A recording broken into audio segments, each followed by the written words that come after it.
Alright, yes, the stream is activated, has been activated. Let's post this to Facebook and Twitter and whatnot. Twitter, not tweakers, no Twitter. Twitter, yes, thank you. Let's get the link to the video, to the stream. Today, please, my channel. Yep, thank you. And I hope everything's been set up. I'm not forgetting anything. I hope there's no strange thing going on here. Anyway, let's copy the link. Yep, there it is. Yay! It had my title, which I just entered, which is great. Yep, here we go.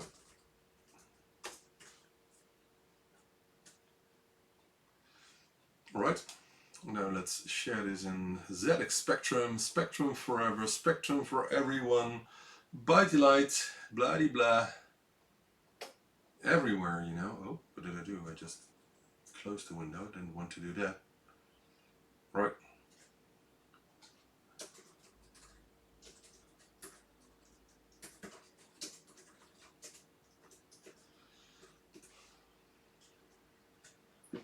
Tweet! I just tweeted it. Did you hear the tweet? Did you hear the bird? Come on, computer, work with me. It is actually a bit faster now. I added more memory and I cleaned the fan output. It was very dirty, but you couldn't see it from the outside, which surprised me. It's the first time I found out that you actually cannot see all the time when there's a lot of dust inside your computer behind the outlet of your heatsink and fan, etc. Okay, I'm sharing the link so more people can join. I'm not watching who's joined already, so give me a minute, please. Here we go. Here we go. And here we go. Okay, now we got a couple of duplicates here, so let's delete this tweet because you can connect your Facebook timeline to Twitter, and then everything you put on your Facebook timeline is automatically Twittered, but it's not always what you want, so I have to keep an eye on that. Alright, I guess some people are coming in. Of course I have some new Facebook messages, but not now, please, sorry for that. You're too late, guys. I'm in the show right now, so we have to focus. Who's in? 4 people are in. I can see myself. Hey, Renee, Steve, good evening. No, you're not the only one. Draken, good afternoon, good evening, sorry. What's tidy? What do you think is tidy here? It's not that tidy. There's a stack of boxes here, and I'm doing a live stream. I have a stack of boxes here, and it's completely going to the floors. So there's some unboxing to do here.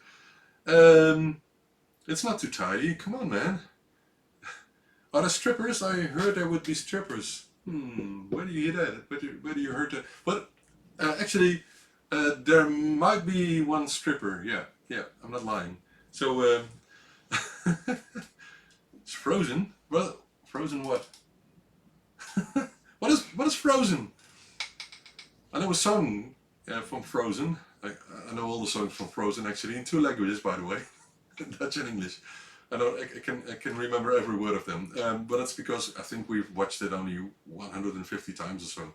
Anyway, a wire stripper? No, a real stripper. There will be a human stripper, maybe, but it's completely up to you. I pressed pause. Don't press pause, man. Tape stripper? What is a tape stripper? What the hell is a tape stripper? I know a wire stripper. I had such a tool, but I don't have it anymore because I just do it by with some cutting tools. It's easier, I think. All right. What's on the menu today? On the program menu, whatever you want to call it. If you're having dinner at the moment, then menu is suitable, I think. Let's see. Well, we have some off-topic things from the last 2 weeks. It was 2 weeks ago since we did the last show here, and I say we because I don't make the show on my own completely. I make it with you guys, of course. There are some news, I think some very, very interesting news. There's some stuff here which I will talk about. I did some visiting of a very well-known person from Holland, which might be in the chat, but we forgot to take photos, which is a shame, but that's because my kids and wife were in the car waiting, so we had to hurry, although I think we took about 3/4 of an hour, and they started complaining. Of course, that's my fault. But it's very interesting. I will tell all about it, and I will even show some pictures of. I didn't take the pictures, he took them himself afterwards, but all in a minute. Okay, I've got some topics, and I was doubting if this was news or actually some topics, but I think these are topics we can talk about. So the news is just something I can mention, but topics are things we can discuss, you know. And let's see, of course, some new photos of ZX Spectrum setups, which are very cool. Got a couple in again this week. I think these are very well worth the time of showing the photos. I didn't get any videos this week, so if you want to make any videos, please do so, because I like videos. Adhesive tape, yeah, I have, but a tape stripper. Why is that called a tape stripper? Anyway, coasters. Yeah, we'll talk about coasters. True. And I have a question for you, and let's think. I have a question for you, but first I want you to be able to send your question to me. So if you have any question, then please send them to question@bytedelight.com. Maybe on topic, maybe about any ZX Spectrum stuff. I like tech stuff, so if you have any tech question, and I do get a lot of tech questions, by the way, mostly by email or through my website, through the form, which automatically sends an email to me. But mostly those questions are from someone, a customer. I don't want to call people customers because they're just enthusiasts like me. But sometimes they ask questions, and maybe I should just write a couple of them down because they're quite interesting. For example, one question today was, I have a disciple, and what did they ask about that? I'm not sure. But anyway, he asked me because I said I have a couple of them in stock.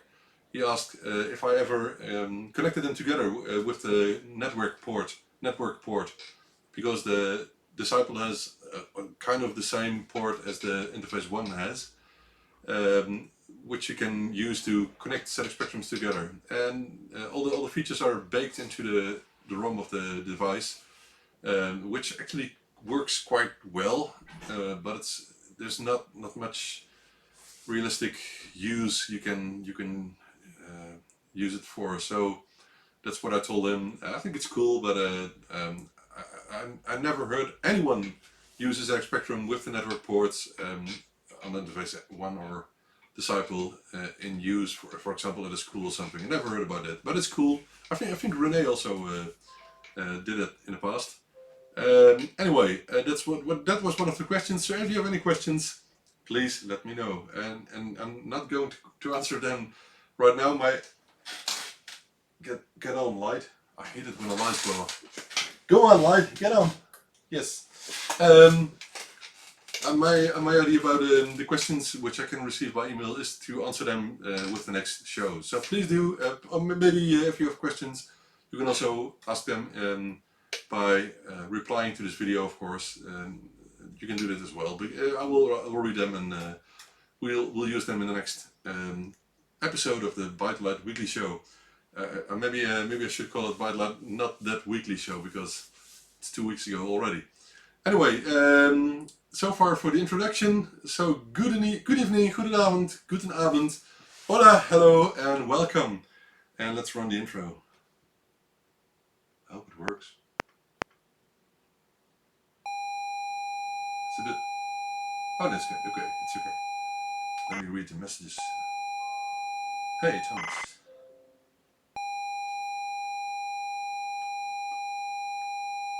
Get lost, Windows. Windows want to install updates and restart.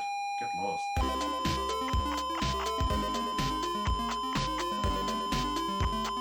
Agenda. Well, I like menu.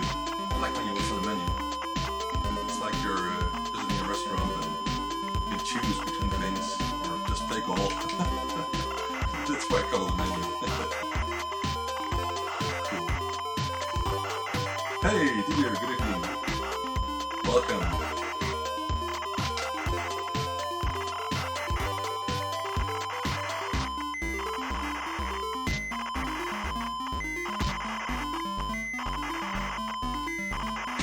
Hey, Jan, goedenavond.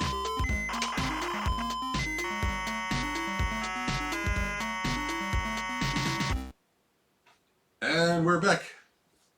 I wasn't going anywhere. I just see that I forgot to do something else on the main machine here, but we'll do that in the next intro. How do you call how do you call it when you run a video in between scenes? I forgot the name of that. So please help me with that. Okay. Anyway, right. Subscribe, please, if you haven't. But there's some good news. We'll talk about it in a second when it comes to YouTube. Let's see. Very off topic. Oh yeah. Well, I'm thinking I should have run the intro sooner. But anyway. Well, let's just skip the off topic stuff. It's called a bumper. Okay. Segue maybe. Segue. Okay. I have a segue for the next section, but just run the intro. So that's stupid. My bad. Okay, I was away for a couple of days, and I shouldn't do that because when I go away for a couple of days, then I immediately have a huge backlog, and now I really have to click on the thing here. Where is it? Yeah, there it is. Cool, it works. All right, let's. Does this work? Ha! It works. All right.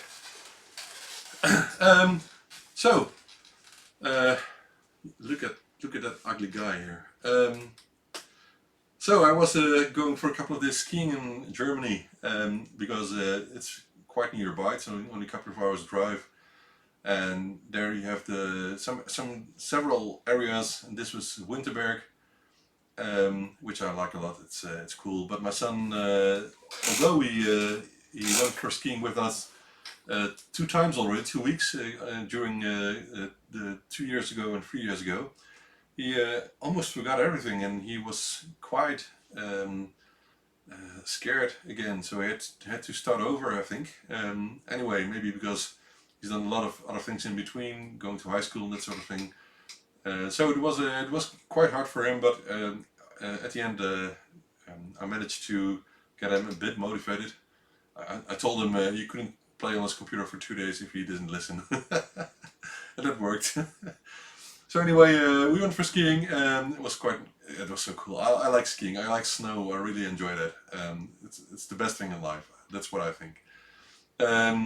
That's me, solo only, almost. And the guy with the camera, it looks like he's taking a picture of a celebrity, but it's not. I think he's waiting for someone behind me or something. And my daughter was going with us as well. By the way, the blower in the back is one of the new ones, which they installed last October. I read about that. And these blowers can blow snow up to 15 degrees Celsius. So that's why Winterberg has snow almost all the winter season, which is very cool, I think. I think this was the last photo. Oh, here some of course food. And yeah, that's where we went. And my daughter was she was tired here. Was at the end of the day. So anyway, let's get back to the main scene. It was cool. I really like that. So I would love to do that every week, but of course we have work, and so. But it's a seg to move. It's a segue. Okay, sag. I never heard the term sag. It's a Segway of the dodgy 2-wheeled scooter. Yeah, I know. But people use the term Segway a lot. Hey Chen, good evening. Wish I went skiing again. When was the last time, René, then when you went skiing? Tell me. I love it a lot. It's the best thing I've done in my life. One of the best things, and I always say. And I don't regret anything of my past, except I didn't go skiing earlier in my life. 2004, wow, that's a long time ago. It's 15 years ago. Come on, man, go to Winterberg. I'll join you. But someone else has to work then. That's the only issue. And my wife has quit a job.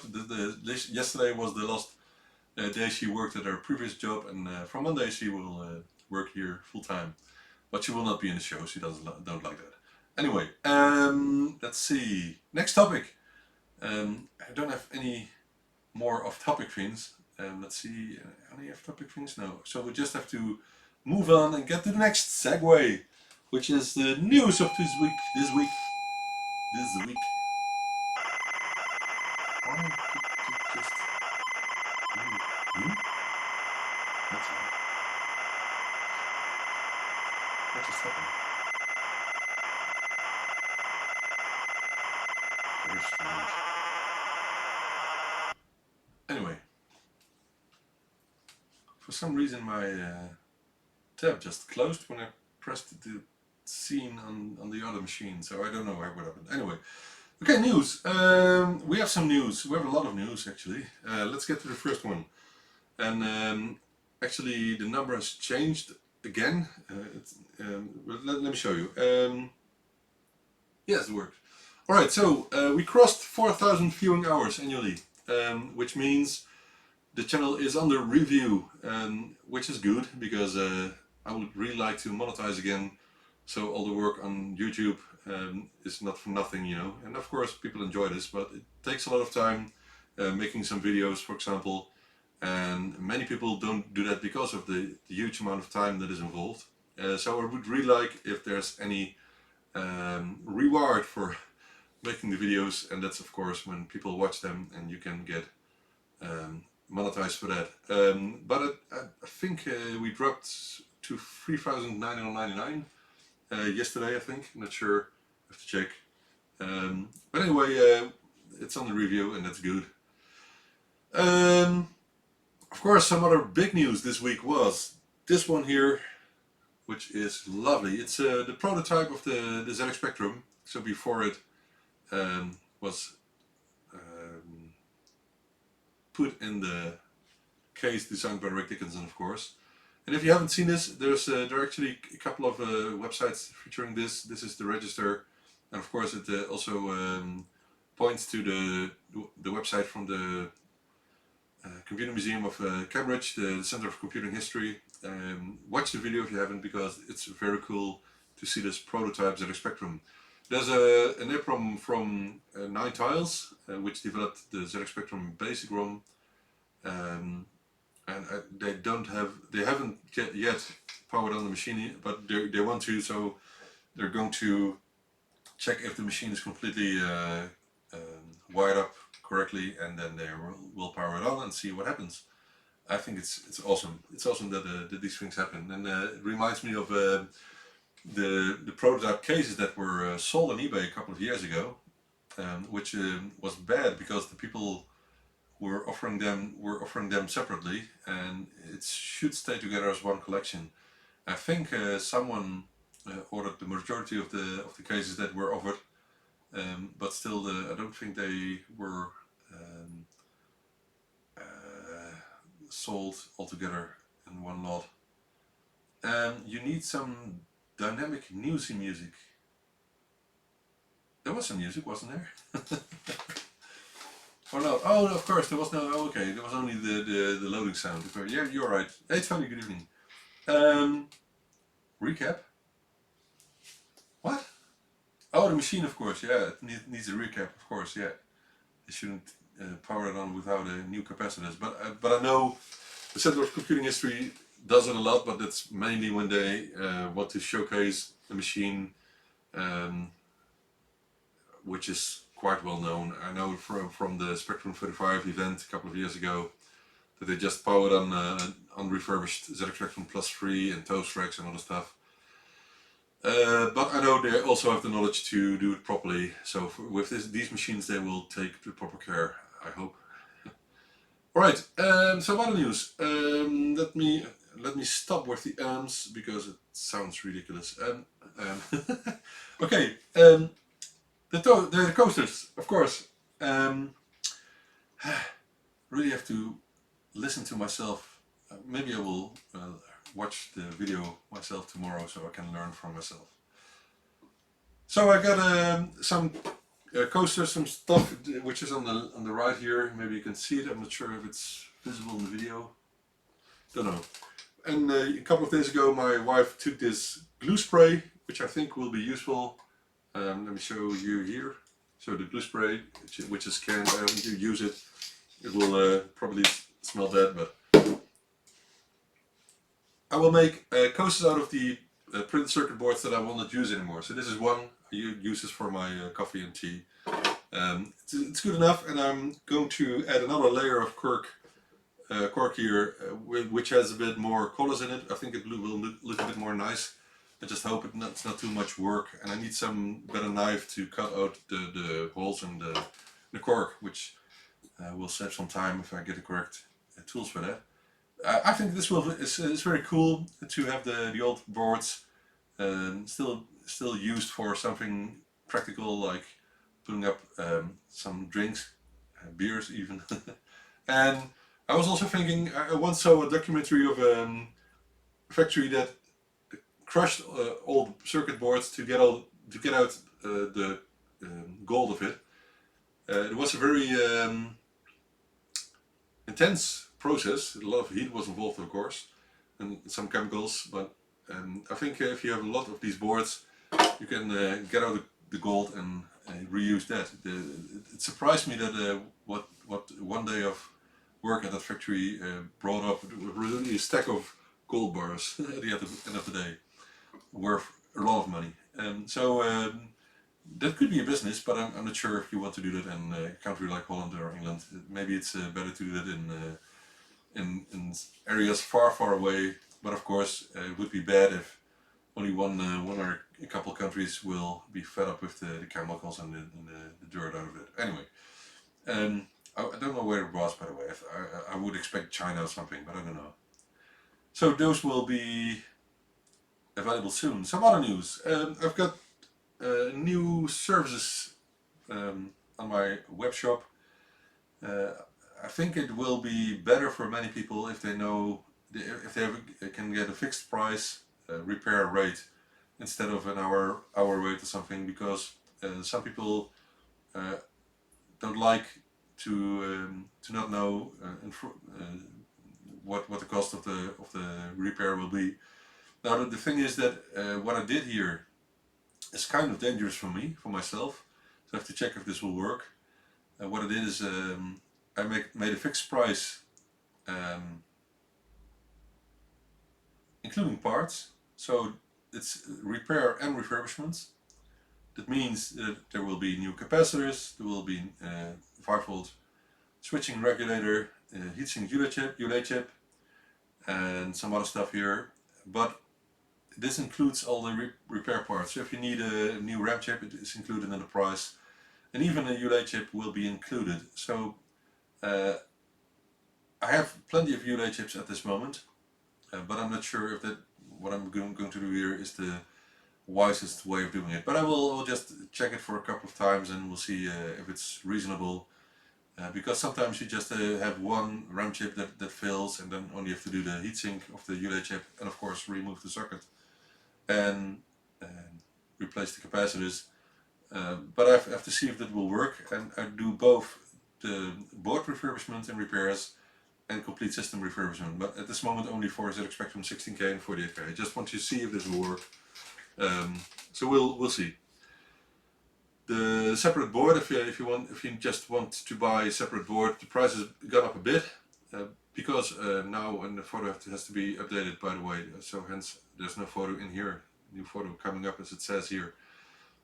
I want to make a photo, of course, with the heatsink you removed, and instead a switching voltage regulator, which I will now put in by default. It's already in the description, but I think it's good for people that they know in front what they will pay for a repair. That's what I think. Let's see. Right. Shall I do some unboxing now, or shall I do it with the unboxing section? Well, I have to do some things now. Okay, let me start with some very cool stuff I got from Jen Kucera from the 8-Bit Company, and I hope I pronounced his name correctly, but I think it's not that difficult, not that hard to pronounce. First, let me zoom in a bit so you guys can see it. I hope it will focus correctly this time. Look at this. This is the embryo-free. It's too close. Embryo-free plus ultimate. Still too close. Yeah, that's better. This is the board Jen Kucera is working on. He already has some prototypes running, and I don't think he has this PCB already assembled for himself. Because, as you can see here, there are 5 parts, at least 5 parts, counting quickly, that are with a package with a bell grid array, which is very hard to solder. Of course, by hand you cannot solder it at all. You need something like an oven or a heat gun, and then you still need to have some experience. And I've never done it before, but I've seen some videos of, for example, Louis Rossmann, which does it a lot, and he shows what he's doing and how he's doing it. So that could be an idea, but I'm a bit afraid that the FPGA chip here is too much to do by hand. And I say that because what I've seen from Louis Rossmann is that the bigger chips with smaller ball grid arrays or finer pitch. Come on, focus. Focus, camera, focus, focus. Oh, I hate that when the camera doesn't focus. I really should change it. It's just a software, you know. It should work, but maybe it's my hand. Let's remove my hand. Go away. It really doesn't work. It's ridiculous. Why doesn't it do it? Let's try it this way. Does it change? It just doesn't want to. It's just ridiculous. Let's do it this way. Yeah, it works. Okay. I can do a macro. Oh, that's cool. That's close. It's almost like a magnifying glass. Very close. Can I get closer? Will it focus? Oh wow. It's cool. You can see how fine the pitch of this ball grid area is, and I'm not sure if I should or want or can solder that one without proper equipment. And with proper equipment I mean some tools which can be used to align the chip to the board, and I've seen those tools, and those are very professional. Of course, I like the envelope which has the 8-Bit Company logo on it. No, it's the wrong one. Okay, I want this one here. The 8-Bit Company. Yeah, man. I like that a lot. Okay, and by the way, Jen also sent some small parts with the board, so I can do some testing. I will try it, but the thing is, I don't think I can actually check if the soldering is done correctly. So we have to discuss that. But we'll get on, and maybe if it's not possible to do it with my equipment, then Jen just has to call in some PCB assembly company, and I think it will be expensive, but we'll see. It won't be the cheapest interface ever. I got another pack from Jen, which took about almost 3 weeks, I think, if I remember correctly. This is oh, let me get back to the other. This is not a printed circuit board. It's something else. Let me check the chat in the meantime.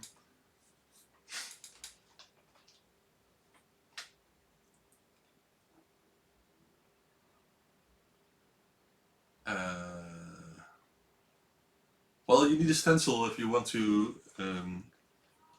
put soldered paste on the ball grid areas. So indeed, it will not be easy. January 1st will be available in a couple of weeks in March, still out of stock. What will be available in a couple of weeks? Oh, of course, yeah. Yeah, well, still a couple of weeks. It's life, you know. I'm trying to do the most work I can. So this is another envelope from the 8-Bit Company, and I was kind of trying to obtain one of these because I really enjoyed seeing them on the photos here. Look at the shirts he made. Look at that. Isn't that cool? So it says embryo free ultimate, and the back says the same and even bigger. It's awesome. And if you don't know what this is what happens if the MBO2 or MBO3 interface does not have any disk or media inserted, then it will show that random color screen, which is cool. Okay, this is quite a cool shirt. I think it's my size, I hope. I will not try it on right now, but I, of course will wear it when I do some work on the MBO3 Ultimate interface itself, and during one of the upcoming shows in the future. Let's see, I have more of that. I have more shirts. This is cool. I ordered these shirts and it was delivered in a klerenzak, which is Dutch for clothing bag, but it's also a curse word here in Holland. So if you hate someone, you call him a klerenleier, for example. So this is a klerenzak. It's kind of cool. I ordered these at the t-shirtdeal.com. I had a knife here. Sorry, t-shirtdeal.nl. Mistaken. Refurbished spectrums. But the refurbished spectrums are... The boards are available again. Didn't I put the complete machines back again as well? Please check it out, because let me know what I should still put back in stock. The problem could be that I don't have many cases available yet. Okay, so more shirts here. And these ones I designed myself. And of course, this one you may recognize because it's hanging on the wall as well. And I wanted this one on a shirt. And it seems okay quality. I hope it can have some washing done without it wearing off. I wonder. I think the quality is quite cool. It's completely the ink is completely put in the shirt. Wouldn't surprise me if it was also almost on the back, but it's not completely through. But it's still a great shirt, I think. I think it looks cool on the camera. Right, and one other which I wanted to make myself, but I couldn't because the t-shirt transfers didn't work quite well. So this one I wanted as well. I think I like it a lot. What do you think of it? Let me know which one you like the best. No, I won't go in a catwalk. This could have been a stripping moment. Okay, we'll put it back in stock ASAP. Just have to check if I have enough cases available. But you know, if I put too much back in stock, then I may never get to the pick and place machine. So that's the issue here. But I'll make a note and we'll make sure it's available next week. The one in the case. Let me check. Okay. Complete systems. Back in stock. So what shirt do you like the best? Let me know. Which one do you like the best? I like both. I like the last one I like more. Okay. They're not very cheap, but no, they're just XL, I think. Oh no, 2XL, sorry. I'm not small, you know. Anyway. Right, I will put the completely refurbished ZX Spectrum. Oh, the plus one. Okay, that's a hard one because when I offer the plus cases, they're almost immediately gone, and I don't have that many. At the moment, I may only have one or something. Oh, I got a couple there, but those are the issue is that those are they have some scratches or a hole that has been filled or something like that. So I will not be able to list those as completely refurbished plus case in mint shape, but I could offer those in a separate offer for with only one piece in stock, of course. So we'll do that, and we'll take 1 or 2 days. Let me check, because I'm not sure if I'm going to work tomorrow. It's Sunday, you know. Kids want my attention as well. Alright. Something else that has been completely depleted are the +2 ROMs. I had 10 and now I have 0 because they're all sold with Harlequin kits mostly.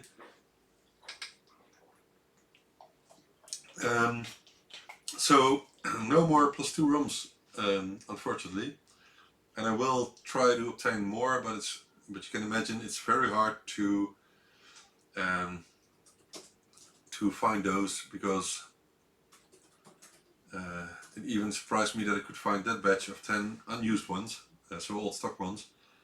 No idea where the guy got them from, but they were completely new, so cool. Be good on black shirt. I'm not sure, because the lines are black, and the spectrum, when you power it on, has a white background as well. So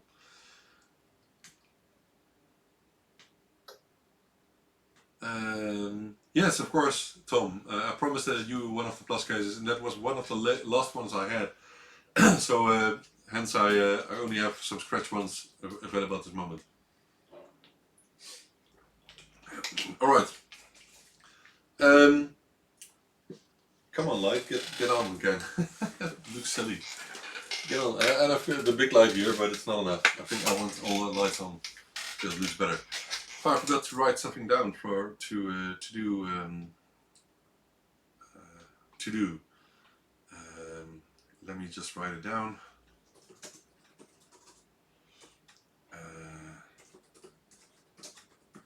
Just remember it, so we'll not forget it now. Right. One other thing I want to order, and I wanted to order that at the same time when I was doing the shirts, but I just didn't manage, is the how do you call it, wall plate or something, a dress plate. This one I modified a bit. Of course, originally it says Sinclair Research and it says Science of Cambridge. Someone found an or maybe the original wall plate from the Sinclair office in Cambridge, which I actually visited a couple of years ago. I think 8 years ago or something. The building is still there, but it doesn't say Sinclair anymore, unfortunately. But it's very cool to see the photo, and Steve, of course, Steve, you did it. You designed this PDF or Photoshop picture, and I modified it to have the ByteDelight text on it. It wasn't easy. It took some time, of course, because not all the letters, and of course, especially font, is not available. But I did it, and I want this printed on some size. I'm not sure what size. I think about this somewhere in between the two posters there. So between A2 and A1 when it comes to the length of it. I really like it. Illustrator, of course. I will have this printed, but I will not hang it on my next to my front door here in the house, because it's a private house. It's not a business neighborhood. I don't like to do that. But I will show it when it's done. Of course, maybe I will have two printed, one on the back, and one when you walk up the stairs here, next on a wall or something. You have to check. It will look very cool, of course. I wondered, by the way, Steve, maybe you can answer. I was thinking of asking you. Wasn't the plate completely black, because it has it's 90% black or something? It's kind of grayish, maybe brownish even. I'm not sure. Anyway, very cool to do that, and I will just have it printed. It's not that expensive. I think I saw some places for less than €15 to print on plastic or even aluminium. Right, so we'll do that when I have time for it. It's in my to-do list. Okay, so I visited someone last week. I was in the neighborhood of him, and he was showing some stuff on I think Sinclair for sale, which I was interested in. So I asked him if we could drop a visit, and I actually did last week. And it's Renee, of course. Who else? Okay. I'll just make it black then, Steve. The background then. Right. So I visited Renee, and I completely forgot to make at least a selfie, because he showed me all of his treasures, all of his treasure chests and rooms, and very cool, Renee, very cool. Almost his complete house is filled with ZX Spectrums, about every room except for the living room. So it was cool to visit him and see all the stuff he has from nearby, and some people say I'm organized here. Rene isn't completely organized. There was stuff everywhere, but I like it a lot and really enjoy walking around there. It felt like walking through. On one hand, it felt like walking through a museum, and on the other hand, it felt like walking through.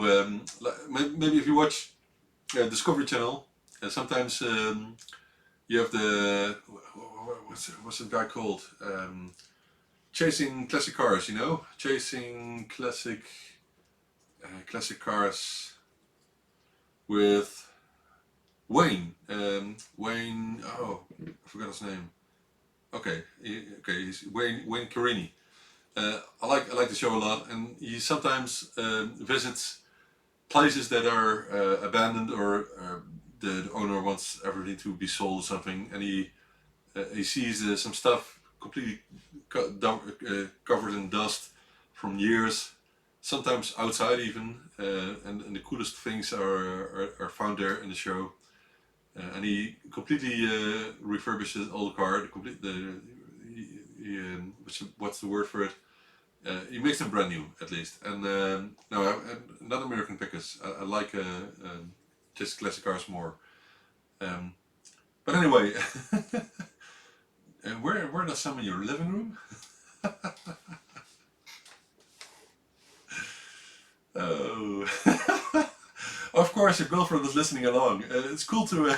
I visited them, and she said, "Hey, is that the guy from the videos you watch on Friday night?" And now it's Saturday, of course. I recognize his voice, so thank you. I'm getting famous, and even amongst people that don't really like ZX Spectrums. So I was honored to be there. But I have some photos of his treasures, which I will show in a minute because he sent them to me. We'll come to the topic in something like 15 minutes because I have some really cool topics. This was only news, so let's get going to this week topics.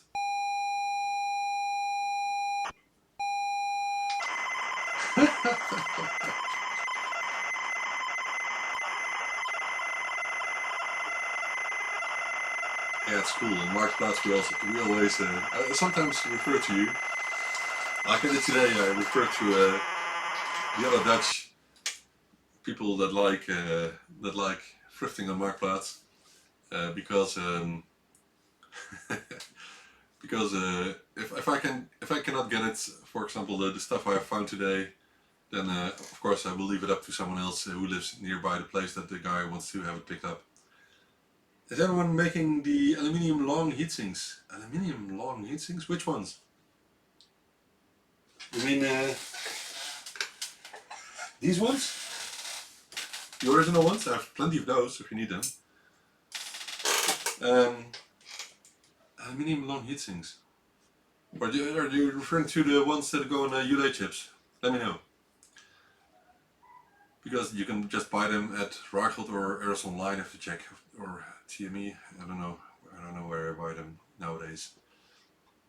All right. The first topic then. Last week you may have seen the live stream of the first SpectraNet interface. It's actually, of course, not the first because maybe I can open the topic. Is it? Well, I can do it. I can do that. Let me see, because I think I can just type it in here. Google Documents. Nope. Oh, I already created a page for it. Oh, that doesn't work.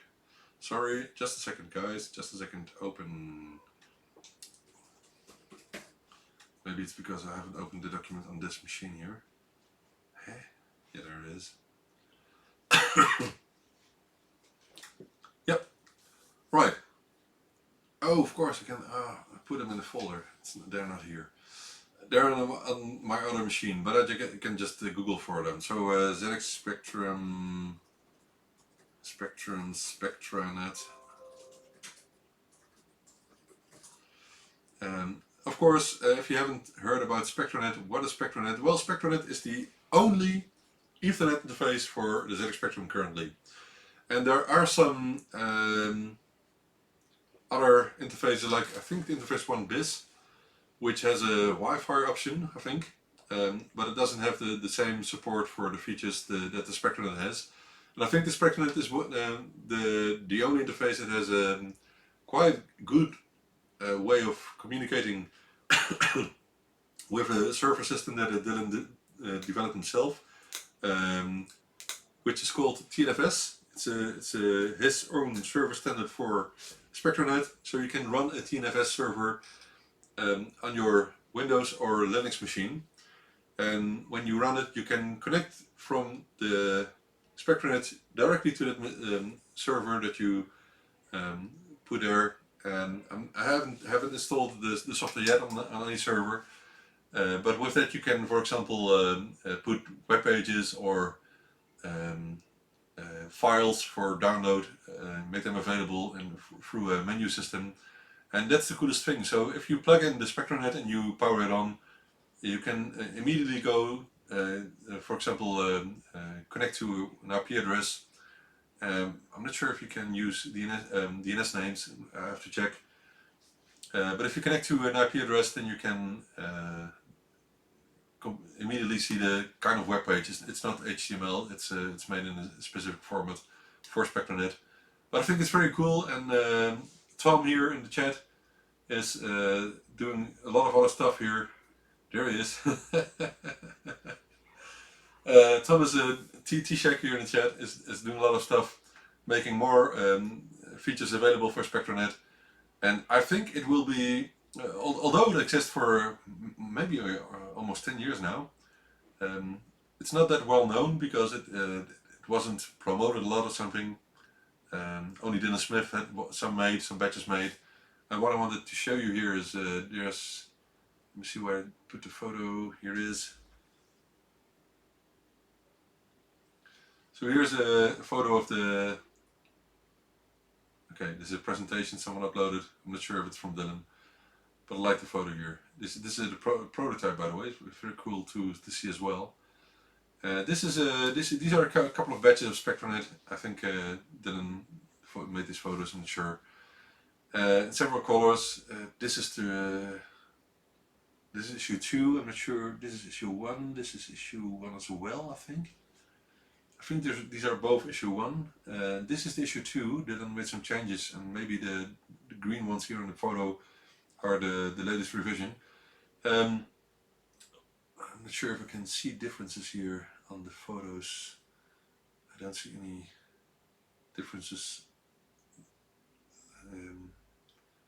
So I'm not sure if I can see if this is another revision. Anyway, I almost got this one completed during the live stream 2 days ago, I think. Cool, red prototypes. Oh, the red ones were the prototypes. That's cool. Okay, SpectraNet supports DNS, which is great as well. Please, can you, Pastor mentioned, sort out the source code repository or migrate the code to GitHub? We'll try.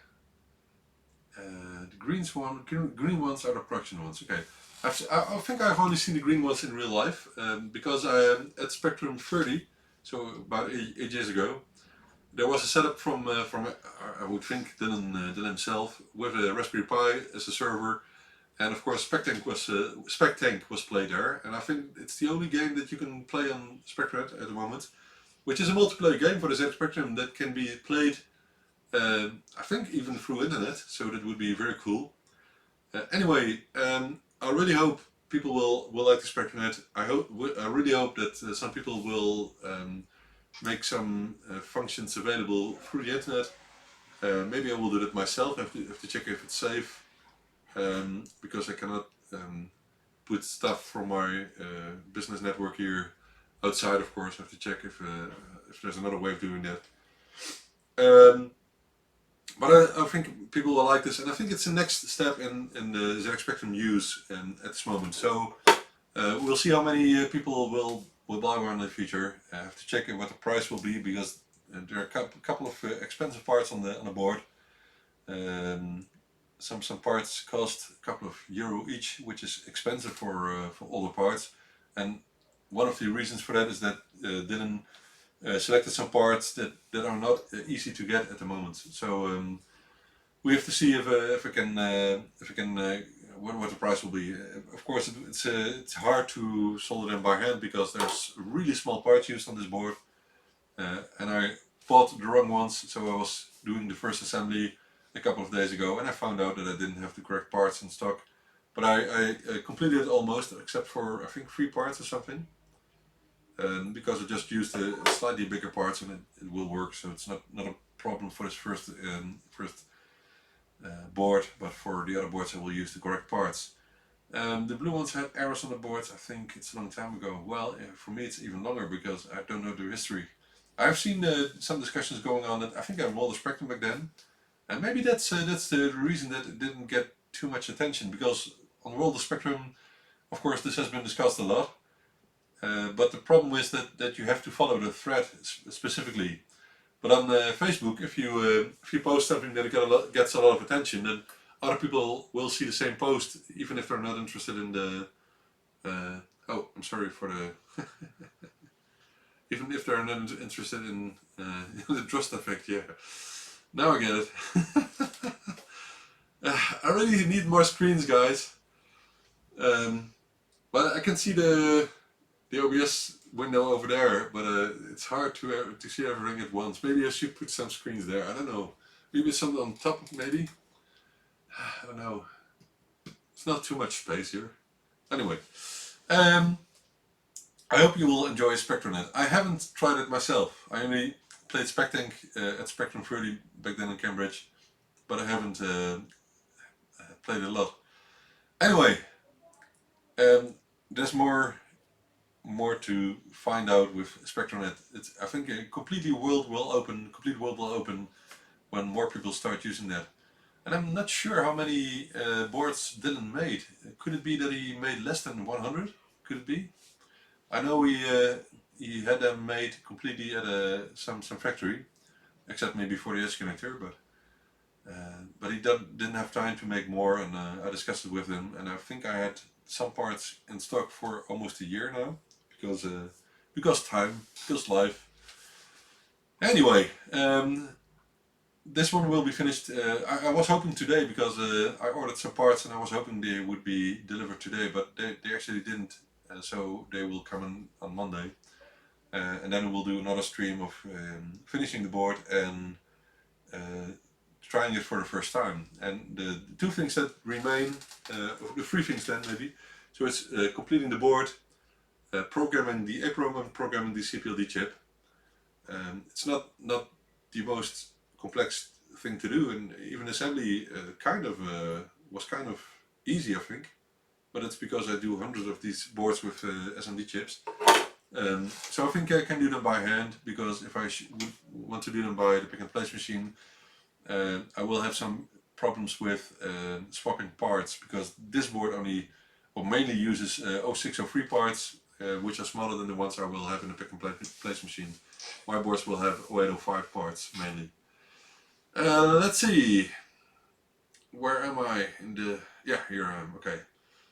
I posted something else I was thinking about. I would really love doing that, because I like to be creative. And I think that most of my products come from creativity, like the rainbow LED case and some other stuff. Let me show you. This was something I just drew in 5 minutes, and I was just thinking out loud. There's some text here going on as well. What I'm thinking of is I would love to write an adventure about my work here. And the idea is that you start at a place in the world of the game, and you have to look around and see where you're at and what you can do, and there will be some interactive things going on, like moving things that will move from one place to another, that you can follow, maybe the things that you need. Maybe someone will ring the door and deliver parts, for example, that you need to complete stuff with. And that's what I have in mind. So I want to create an adventure with some quests. You have to find out which are the quests, which things you have to finish, and what you need for that you have to find out as well. Maybe there will be some build guides laying around somewhere, which I actually have here, of course, on my desk. Um, I think that will be very cool to do, and I think I can do it completely in BASIC. Why not? Uh, because doing it in assembly will take a lot of more time. But of course, what I want to do, and because we nowadays can, is making it possible to have this on SD card for a different MC interface. Of course, you have to choose between different eXXDOS 085 or 086. So check which version you currently use, and then you can just put it in your different MC interface and get the game running, because it can automatically run these days. And because the reason that I want to make it available on SD card is that I can put in some stuff like animations or just very cool photos of the real area where I work at. So that's some things that I just have in mind, which are now possible. We're not limited to 48 or 128K anymore. We have the storage space of the SD card. So that's just some thoughts. I really want to work on that, but it will take a lot of time to do. What do you think? What do you think of it, of the idea? It's just an idea yet, but I did build a SpectraNet board, but I just had parts that were slightly bigger than what this board needs. But it's not. It fits. It works. It's not a problem.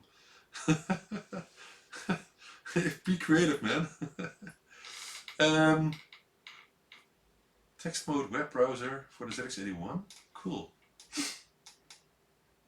Twitter, yeah, that was a Twitter client.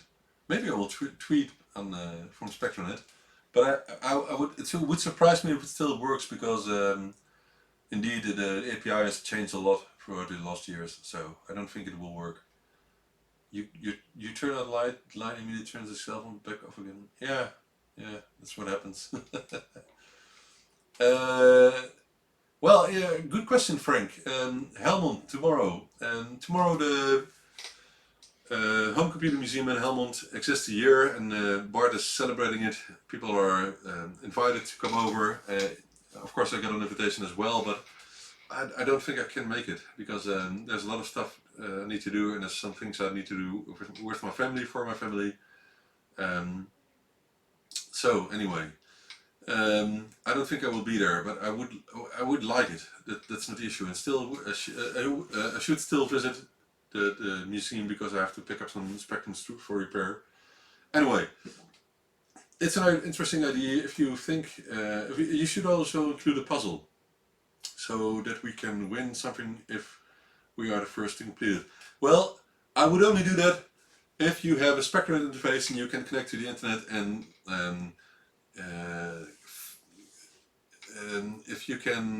if I can have some control over if you're cheating or not, some anti-cheat features in the game. So maybe you have to log into my computer, and you can only do that by SpectraNet, for example. It would be cool. Oh, sorry. Oh man, stupid me. Okay.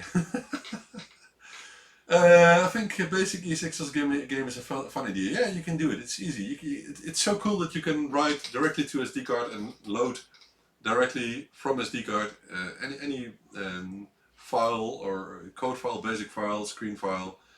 You can do anything from SD card directly, which is cool. I think there should be more developers. Fair enough, build away. Cheat me? We'll see. But maybe, I'm not sure. Maybe I should just create a first version of the game, which you can later expand. So I would call it DLC.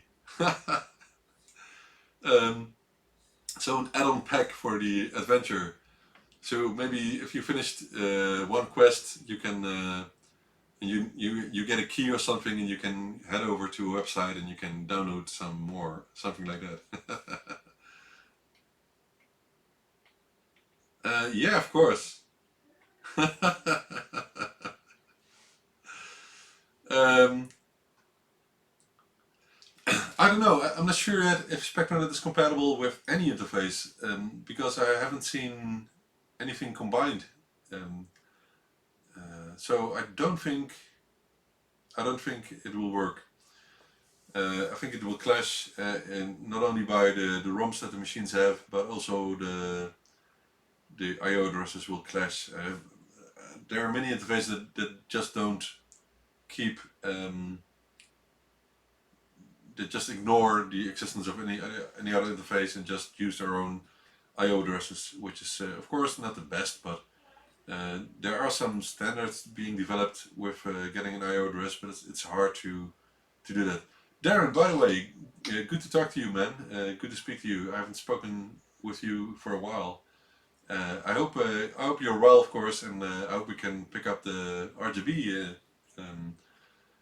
project soon, because I really want to work on that as well. Um, yes, SpectraNet is available, emulated. Oh, don't say that. You're cheating, man. Cool. Okay, I think Tom, that Play-Doh term is going to be used a lot when the interface is ready and available, and I think I won't have any sleep because of that, because of all the extra work. All right. I hope I'm not forgetting now to switch back to the main scene in OBS, when I when I when I show something on screen. Um, right. Something else that I did in the meantime, which I think is very cool. Oh, that's strange. Here's this poster here. Um, oh, I think I have to zoom out a bit. No, I cannot do it this way. I cannot move the picture at this moment. Maybe I just can. Maybe this is better. Just a second. You can just see what I'm doing here. Yeah, I can move. I can zoom and I can move. I can move. I can move. Sounds like a Madonna tune. I can move. Anyway, these are about, I think, all the FMC Enjoy revisions I've done so far. And I really enjoyed making this poster, because I want to. I couldn't keep track in my head anymore with all the revisions I did. So starting in 2013, when I wrote the document, and I have to show you, the document that I wrote with Mario Prado and Miguel Guerrero, ESX-DOS history. It's easy to find. If you type in ESX-DOS history, oh, let me show you, by the way, I can show you. If you type in ESX-DOS history, you immediately get this document on top. The history of ESX-DOS and DivMC. And this is a page on my website that you can click to the World of Spectrum article I wrote, but that was because I wrote it in, it says 2015, but oh, of course, I started developing the interface before I did this article. I call this breakthroughs after 30 years of Spectrum history, because it was at the time that the Spectrum 30 was was there in Cambridge. I don't know which year it was. It's hard to do from my head. Anyway, the two main people that worked on this, and still do, by the way. Miguel is still working on ESX-DOS. So Miguel Guerrero, and which wrote ESX-DOS, and Mario Prado, which did the first FMC interface. And if you haven't read this article, please do, because you can read all the dirty things that went on with developing the DivMC and ESX-DOS. So here's a prototype of the div-ID interface, which of course was the predecessor of the DivMC interface. You can find out what ESX-DOS means. Enhanced Specky experience. I didn't think of the name, it was Miguel. So some features, some first versions of ESX-DOS, which are available on YouTube. I hope the links still work. This is a version 0.5, you can see here. And this is one of the setups from, I think, Mario. Let me check. Oh no, this is Miguel's. And something crashed. Miguel had a hard drive crash, and almost all the stuff he programmed for ESX was um, lost, and he had to write it again, which was very bad. But anyway, it can happen.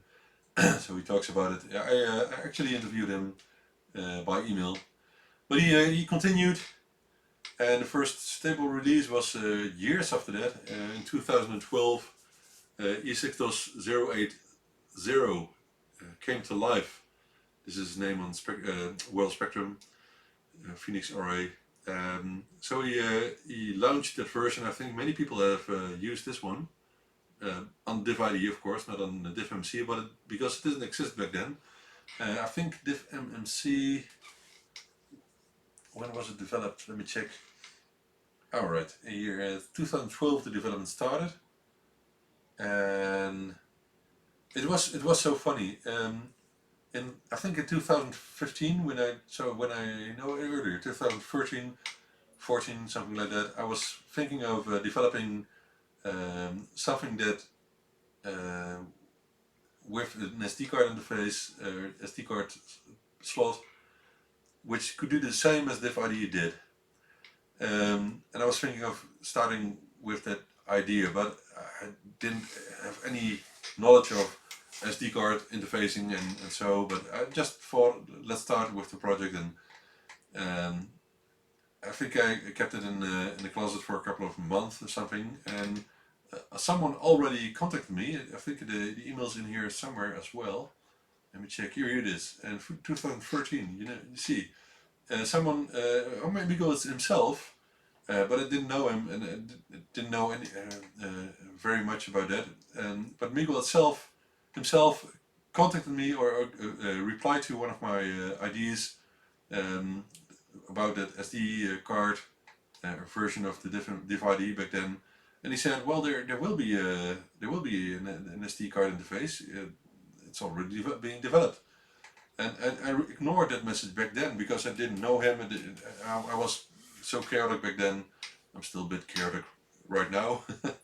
But I contacted Mario Prado later on, and we got in contact, and he wasn't thinking of producing the DivMC in large amounts. He only did the first DivMC interface for himself and some friends. But because the software was available, the firmware, ESXDOS, and the design of the first DivMC was available, I thought, well, let's design my version of the interface with Eagle software around it. And so this was the first DivMC interface for me, the one with the jumpers. And this one didn't fit in any of the cases because I didn't design this board with a case in mind back then. But getting back to the chart and the photo, you can see here that this is the first version with the jumpers. But the second one, I did some changes with, for example, the holes, the screw holes, so it could fit in the case. And actually, the case was used from this version until the last version, which is this one, 2017.2. It's the same case. The only difference is that the SD card hole got a bit bigger because the last version has two SD card slots, just like the first DivMC version of Mario Prado did. But I stopped with offering the first range of DivMC interfaces with the larger case and larger board. Actually, last week I removed the offer on eBay and removed it on my webshop because we now have the Pro 1 interface, which is better, about the same price, has two joystick ports and a throughput edge connector and auto detection of the ZX Spectrum model, and its own clock generator, which is a lot better than the old versions. But I think I have the feeling that some people prefer the old case of the bigger DivMC interface. So I'm actually thinking of either bringing back the case and redesigning the board specifically for that case, but with the new features. Maybe even with two joystick ports, of course. Or maybe just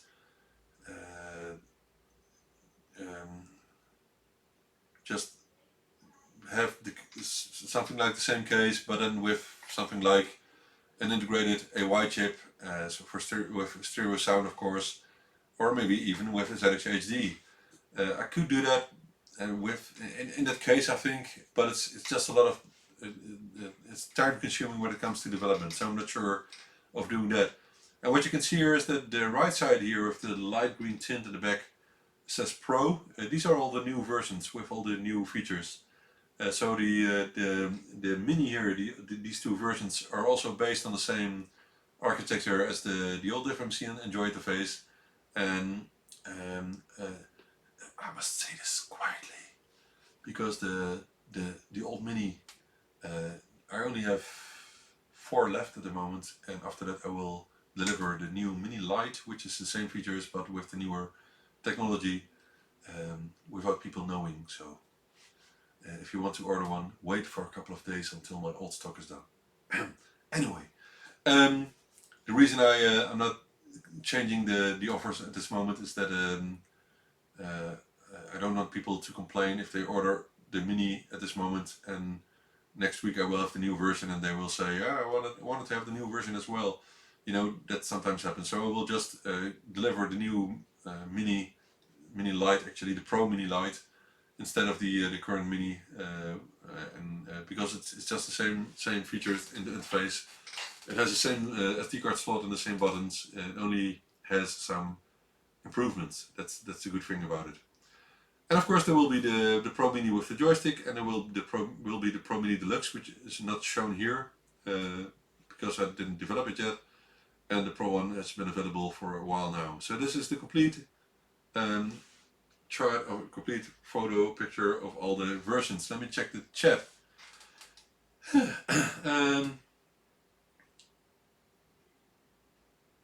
Someone's going to write a view data terminal client. Oh, cool. Are there designs to 3D print your own case? Well, actually not, because the main reason is not that I don't want it to be public. The main reason is that the designs I make are made for laser sintering process instead of printing them by filament. And of course people can modify them a bit so they can be printed by filament with your own 3D printer.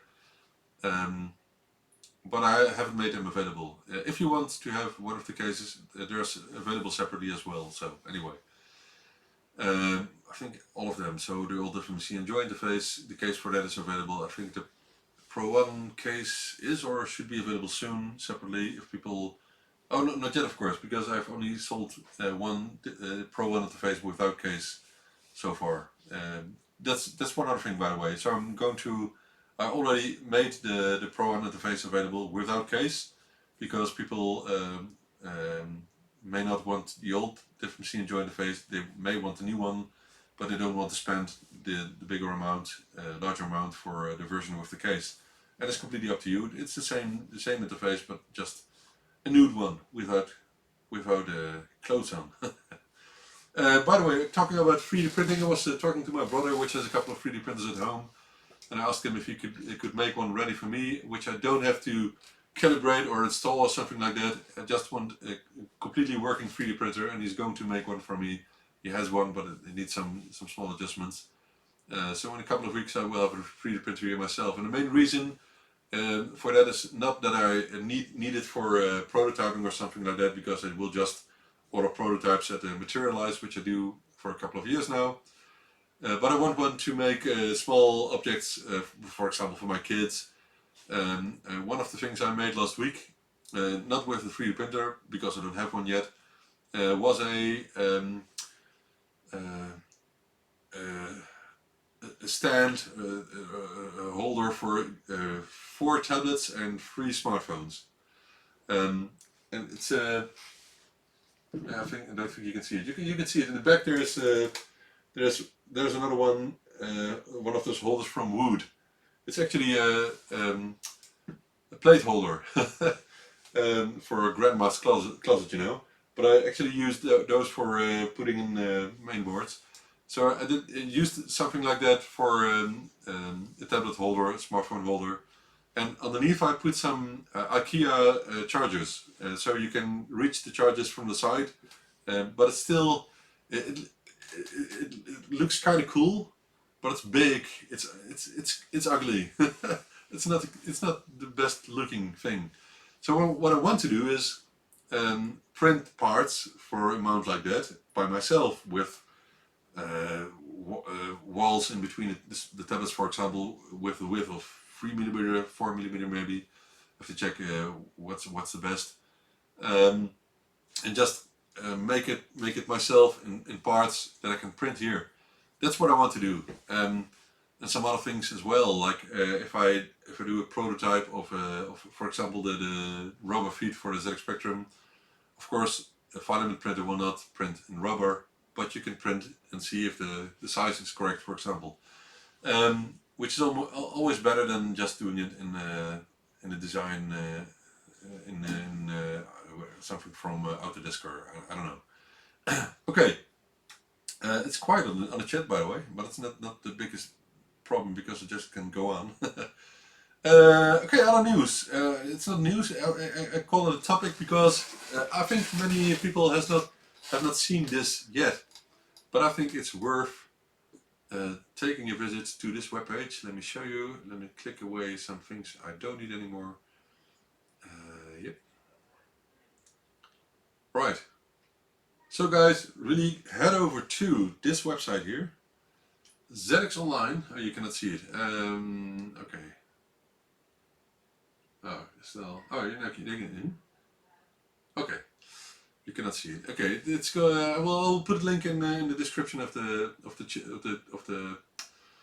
stream, because this one you really must download. And okay, it's put in the description, so it should be updated in a second. I'm not sure. But what is this? This is a game from. Oh, and now you can see everything I'm doing here. Oh my god. Oh, there's no problem. There's a URL of the stream underneath in this page, which is covered in dots, so you cannot see it. But if I click this link here, which I will not do, then you can take over my live streams, and I don't want that. Anyway, let's get back to what I was trying to show you. This is Aliens Neoplasma. I haven't played actually the teaser, so let's do it now. It's 1 minute.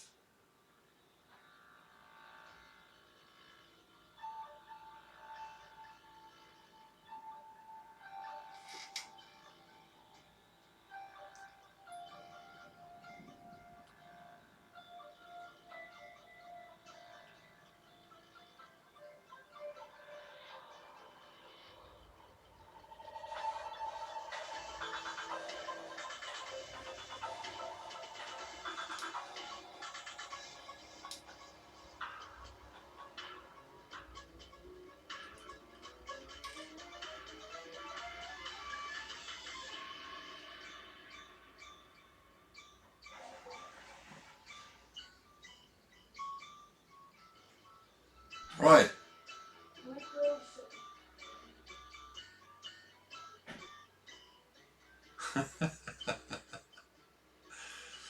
This is so cool. And why do I think this is so cool? Well, I've seen some of the gameplay. Oh, stop. It's going to play again. I've seen some things of the gameplay. Here are some screenshots.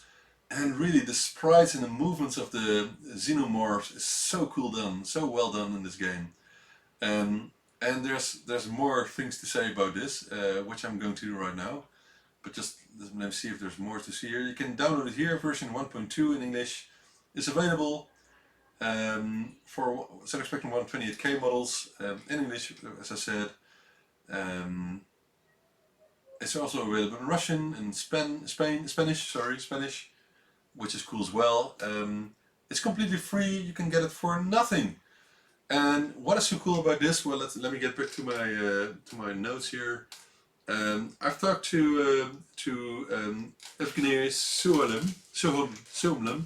Oh, it's so hard to pronounce Russian names, guys. Please forgive me, Evgeny, if I say anything wrong. I most probably am. And I asked him, "Is this who produced this?" And he said, "I produced this." But immediately after that, he said, "Well, actually, I didn't produce this. This is from the same crew that is developing Power Blade, and maybe you have heard about Power Blade, which is the game that's being developed for ZX Spectrum and ZX Spectrum Next uh, in parallel. So both versions will be available. I hope soon, because it's a cool game as well. There's also some gameplay available on YouTube about for Power Blade, and Power Blade is done by the same team. And I asked Evgeny, how is the team called, and it's called the Sanchez Crew. Sanchez Crew, yes. Um, and they developed Alien Neo, or Aliens, I should say, Aliens Neoplasma, just to have some time off or some rest from Power Blade. Because they did this game. They did this game in some free time, if you can call it that, which is even more impressive if you look at the game. And Evgeny only did some translation of the in-game text for Aliens Neoplasma. But he is the producer of and screenwriter and the game designer of the Power Blade game, which is done by the same team, so the Sanchez crew. I think you should really get the game, try it out, and I haven't tried it out myself, but just because of lack of time. But I will try it out, and I think I will love it, because I love the Alien games. I love the feeling of the movie, and I even watched the first Alien movie from 1976 in the cinema in Helmond. I think 10 years ago or something, because it was a rerun of the original in a far higher quality than I ever seen before. Because the first time I watched the first Alien movie was when I was, I think, 13 or something, the same age that my son now is. In the middle of the night, I couldn't sleep, and I went down, and my father was still awake, and he put on the TV, and it was 1 o'clock or something in the night, and I was watching Alien for the first time, and I loved it. And it was so scary, but I loved it a lot, and I've never missed any of the Alien films after that. So this game I will like as well, but I really should find some time to play it. Anyway, get the game, please do. Hey Peter, good evening. It's really cool. All right, get the game, guys. Link is in the description. I hope it's in already. Otherwise, it will be in tomorrow when the stream is available on the channel. All right. Very cool. Very cool. Done. Very well done, Sanchez crew. Go on with those games, and of course, also when Power Blade is out, take a look at it. I don't think it will be the most expensive game, especially if you just pick the download, which you can run on the ZX Spectrum, ZX Spectrum Next.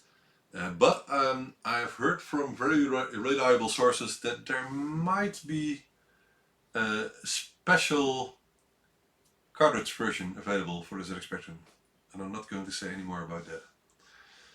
Anyway, unboxing stuff, and there will be one more topic after that, of course. But we've done the shirts already for next week, next show. But let's unbox some other stuff then. I know what's in here, you don't. So let's start with this one. This is cool. This is very cool. Let me just start with saying it's not a ZX Spectrum. Oh, I have to be careful, let's see. It's not a ZX Spectrum, but it's something from the same era, which someone asked me if I could take a look at it and repair it, because this is one of the well-known original Pong games. Look at that. Oh man, I would like to get my hands on this one. So it's complete in the box. And I think he couldn't get it to work, and I will check it out if I can. I don't think it will be the most complex thing to check out, but I will start repairing this when I find some time. It will not take too much time. Let's put it here at the repair desk. Cool, very cool. Alright, I think someone will recognize this box here. This is, let me check if there's anything in the chat in the meantime.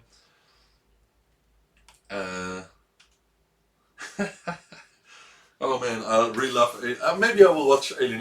By the way, I have a DVD box, no, Blu-ray box actually, of the first 4 Alien movies. So Alien, Aliens, Alien 3, and Alien Resurrection.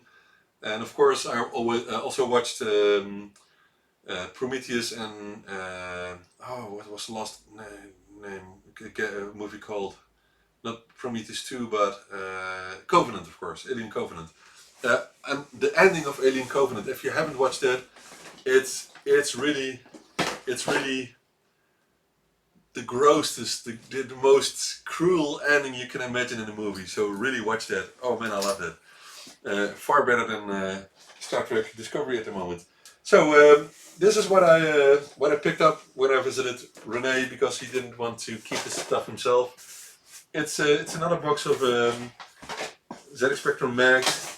I know many people don't like Sinclair User, but I like it a lot. I don't know why people wouldn't like the Sinclair User, because I think the good things about it is the color setting. It's just so nostalgic for me. It is, and all the adverts with all the tech, all the hardware stuff. I was drooling when I watched those adverts back then. I'm looking if I can find one of the bigger ones. I can remember I was looking at those ads for hours back then.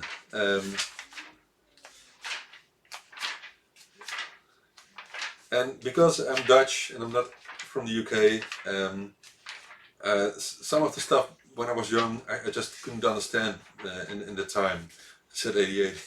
I don't have one of them though, by the way. There's not much hardware stuff in this specific version of Sinclair User. Anyway, oh here's some computer repair center. I don't need that. Whoa, it's falling out. Sorry. Anyway, we'll try to find them later on.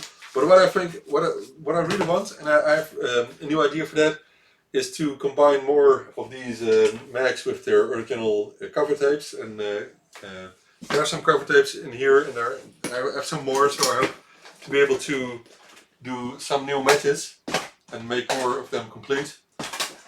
And also, what I want to do is to use this wall here to make it just a bigger wall, maybe going down to the desk, because I don't think I can screw too much in here, and make a couple of those shelves where I can put the magazines on. So when you walk in here, you have the feeling that you're walking into a bookstore with all the magazines from the time. You know, that's what I want. That's my experience I want to relive, and I can make it myself nowadays. So we'll just put it there. Also, I got this label from Rene that's still available on eBay, by the way, because I said to Rene, maybe I should put it on a shirt somewhere. What do you think? Will it look good? I think it looks great. I think I should just suggest it, but maybe not on this shirt. I will try to find a shirt that it will look the best on. Right. I haven't heard many people being as enthusiastic as myself when it comes to the plate on the wall, like in the bookstores back then. But I think it will be a cool idea. And if no one else likes it, then, well, I like it, so we'll probably just do it. Because I'm crazy, you know. Alright, next box. This is a bit bigger one. Any of you have an idea what's in here? Guess? Take a guess. Yeah, maybe this is the reason that Crash wasn't easy to obtain in Holland. So Sinclair User and your Spectrum, or your Sinclair later on, were the most easy ones to get. And I discovered R-Type, by the way, on one of those mags back in the days. So what's in this box? What do you think?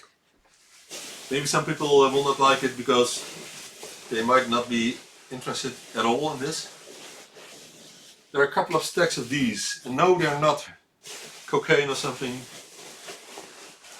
because then this would be a lot more expensive. No one is saying anything. Xenomorph! Oh well, if that would happen, I would be so scared. But no xenomorph in this box. And the creature that came out of the eggs, what was the name of those? I forgot. The egg creature. So, these are... never even heard of Crash? Google for it. And look on YouTube for Crash versus Sinclair User or something. There are very interesting videos about it. Very well made videos. Alright. So, I got 50 more of these ones. Some people really think, what the hell? But I think these are still very cool to use from time to time. And the guy who sold me these, I've bought I think 4 lots of these already.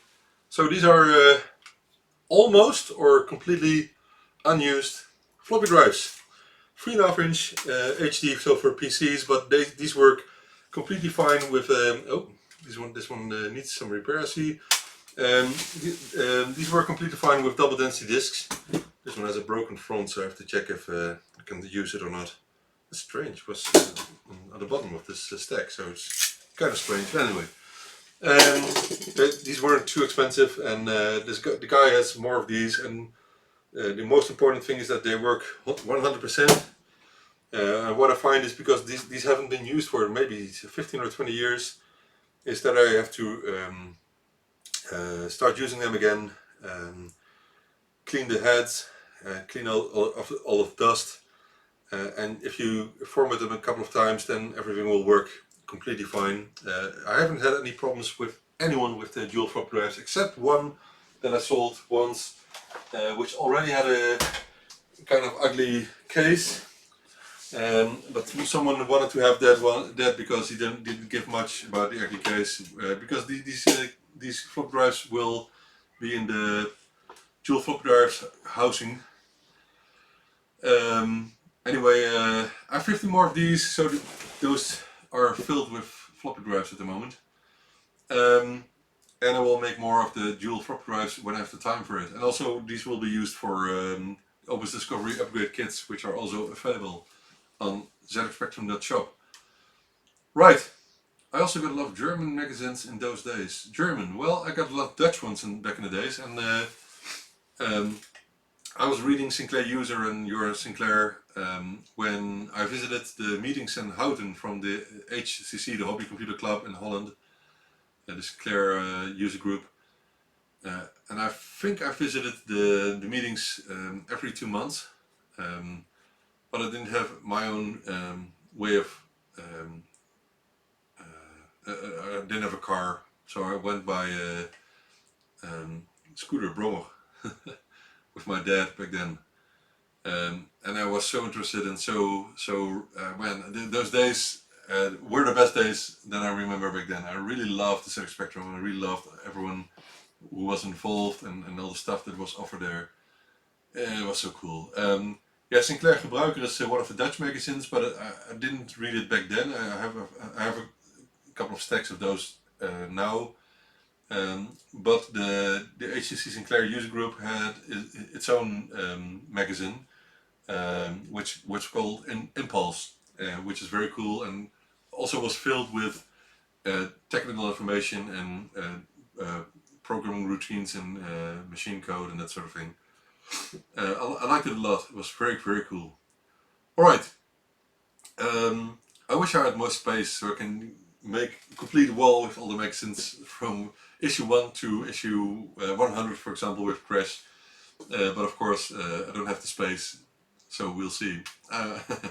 Anyway, last part, and again, I'm still thinking of what if I should create a separate category for this part, showing all your setups, videos or pictures. Should I create a separate part in the show for it with its own segue video, or should I just call it something like ZX Spectrum Desk Picks or something? I don't know. If you have a good idea for that, if you have a good name for the section in the show, then please let me know. Maybe you can. Oh, that's the wrong button. Maybe you can use question@bytelight.com again. If you have good ideas, then let me know. I would like to know if we need a separate section in the ByteDelight show for the pictures of your ZX Spectrum setups, and a separate segue. So we need a separate name if we want that. So I just want to know what you think of that. Home corners. Okay.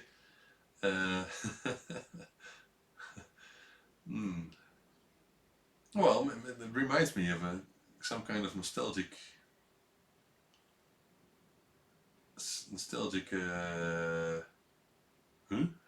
What happens here?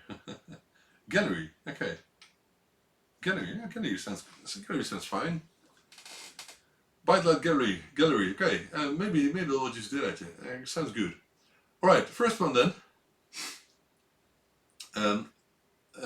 Actually, should have shown them 2 weeks ago, but I didn't put them in a document because he mailed me his pictures. These are from Stuart. Let me see if that works. Yeah, from Stuart.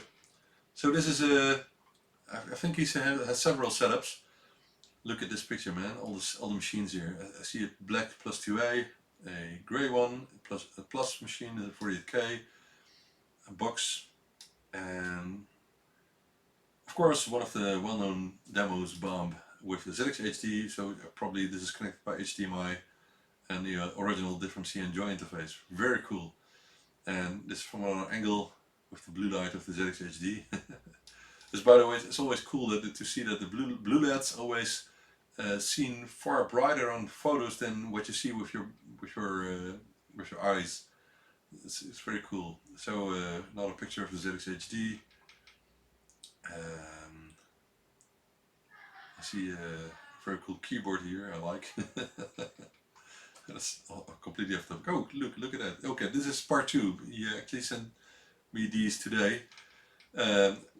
I think this is an original case with the new yellow faceplate, and I like this color combination. I like it. I don't think it's too ugly. And the mark, of course, is cool as well. I need another mark, by the way, but I will find one somewhere. Hey, this Dizzy. Not sure which one it is. Dizzy 2, it says. There's coming. By the way, there's a new Dizzy coming up. If you haven't heard, completely new Dizzy is coming up from the Oliver Twins. Defense of the Earth. Cool. I haven't played that in a while. Wow. And razor sharp pixels, of course. All right, that's from Stuart. Let me see if there's anything in the chat. In the meantime, I didn't see a QL in your background. Not a fan? My background has a QL. It has one. It's here. Look. It's behind the Abba. I'm a QL fan, but I just don't have the time to work on those at the moment. I like QLs. I've played some games on QL when I stayed at my uncle some years ago, 20 years ago, maybe more. Anyway, let's get back to the next set of photos from someone called Renee, but I'm checking if I can. I don't think it's an issue. Let me check. No, there's nothing on the screen that's important to not show, I think, because there's some text here. Alright, let me scroll up a bit. And these are photos of Renee. You can of course click on it. So this is his Omni with the LED keyboard, and it's a pity that the LEDs are a bit too bright on the photo, because I think it looks very, very awesome. And he actually also added a KMOS turbo interface on the back of the Omni with a USB mouse. Don't know which game it is, by the way. I think Renee can say it on the chat. Oh, this is strange. I have to go that way then, maybe. Okay, this way. That's strange. I have to go back to get next picture. Anyway, deflector on the game. Oh, that's sort of Arcanoid, I think. I'm not sure. I remember seeing this, and what you can see there, I think it's. I wish I could zoom in this way, but I can't. This is all of ROM, a complete collection of ROM cartridges. So this is one complete set of 10, I think, and these are the spare ones. Very cool, Rene. Very cool, and of course the Nobis Discovery here, and some other stuff there. But that's not all. This is some other stuff of him. More Opus Discoveries. You got way too many of those. Just like me, by the way. Here in Holland, many people have Opus Discoveries because they were sold in Holland. They were made in Holland. So, some other cool stuff, of course. And they have a Stronic toast rack there and the bottom. Lots of marker drive stuff there. Very cool. This is his desk. Have you cleaned out the desk? Can't remember it was so organized. Unlike, what's his name again from Monsters Inc? I forgot the name. Oh man, I like the movie. These two are the mouse doesn't show. The two machines underneath the CRT TV, the black one, are custom made ZX Spectrums, by the way. So the left silver one is from me, and the right one is from someone else. But also great because it has a CD-ROM inside, so it also has a diff ID interface with the port that will connect to CD-ROM if you want to, which is great. I see some tactile keyboards here, ZX HD and some other stuff. ZX C4 cartridge, I guess, from Paul Ferro. Very cool. Oh, and some more ZX HDs. Do we have so many ZX HDs? You have them from, this is Prototype, I think. And oh wow, R-Type. Look at that. I have the same box somewhere. I will never sell it again. Oh, and look at the MGT here. Almost invisible, but it's there, and I know there are more there. I won't tell. He may tell himself if he want to. Oh, you even got an A-bike. That's cool. Did I see the A-bike? I can't remember. I saw it. Anyway, some ZX81 stuff here. I'm not sure if I've seen. Oh, of course. He has some ZX80 stuff here. Very cool rare stuff. But he needs some more space. Give him some space, guys. Buy him a closet. Some more photos, framed photos even. Look at the poster. He framed the poster, which is cool. I haven't framed one of my posters yet. Cool, very cool. Oh, look at the blue light. Oh, I still want to do that as well. I want to use 4 lights, by the way, in my discs here. Of course, the 4 Spectrum colors. I have all of that stuff in house, but I don't have the time for it yet. Cool. So this is from Rene, who I visited a couple of weeks ago. Let me see in the chat. Oh, Wazowski. Oh, of course. Cool. Oh man, I love the movie. We can't see our mouse. Yeah, that's a limitation of Team Viewer. It's a pity. I'm not sure what. Maybe you can just configure it. Can I configure it here? Let me check. Options. Will it show the mouse cursor? Remote control. I don't know.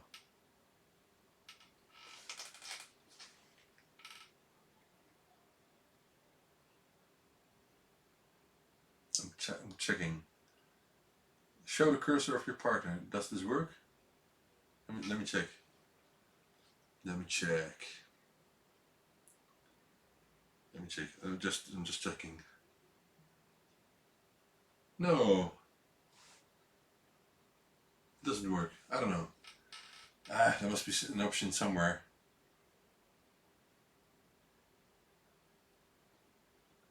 Why can't I see my cursor? Sorry.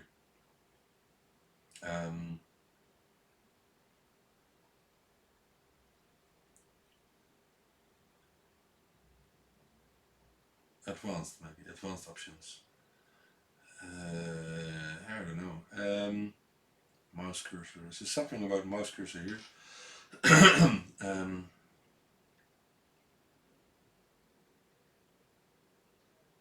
No, I cannot find it. It will probably be there somewhere, but anyway.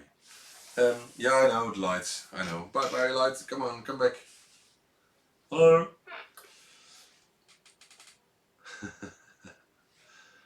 Cool.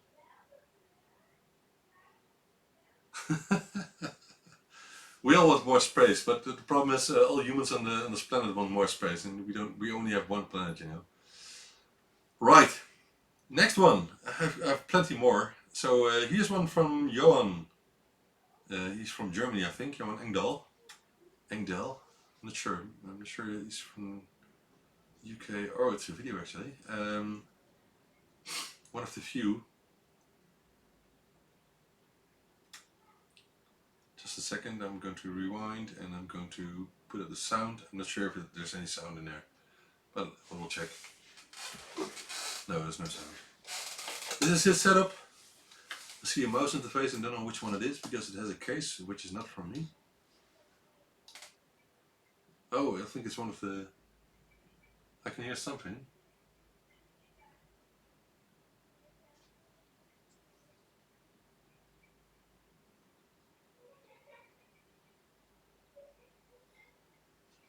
Strange, I hear something, but it's very silent.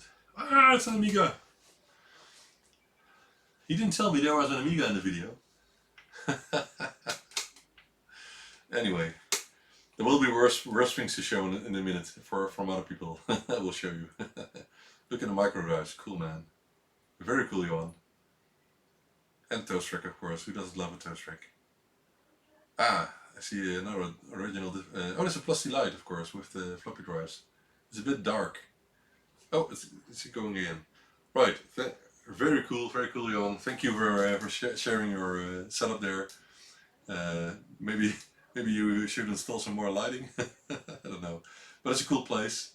Right, I have more. Let me check. The next one is, oh, that's one of the posts on Facebook, I guess, which some people have responded to. I made these. I made this one. You've seen this, right? But it's a very old Toshiba laptop with a monochrome display, which definitely cannot show a cookie with these colors and this black value. So it's complete fake, of course. I made it myself, but I just thought it's funny, you know. All right. Well, now the bad pictures then. Keith asked me, does a Speccy running C64 Commodore 64 count? It runs many other OSs too, and that was what made me think. Well, I don't think it's a ZX Spectrum, but it's a ZX Spectrum with a Raspberry Pi inside, and it uses the original keyboard. It's a real ZX Spectrum case, so it's kind of cool, but it's not a ZX Spectrum. It's a Commodore 64 core. So I warned him already that might cause some booing. So if you want to boo, then please do. And he says it also runs Amiga. Anyway, it's a cool idea, you know. He's allowed to. And Greg posted this one, and this is cool. It's an Engage. Does anyone know the Engage? I had one back in the days. The Engage was one of the first mobile phones. Actually, it's a phone, which also featured some gaming options. And the Engage has a game slot, so you can just put in a game made for your Engage and play the game immediately. But it seems, although it's very slow, there's also a Spectrum emulator for it available, and which looks quite nice, showing Jet Set Willy, of course. Sorry, Manic Miner. Sorry for that, Manic Miner. The Engage is a cool thing. The keyboard, man, it was a thing on its own. It's the only phone of its type. It's very cool. Anyway, it's completely off topic. Oh, love the replies here.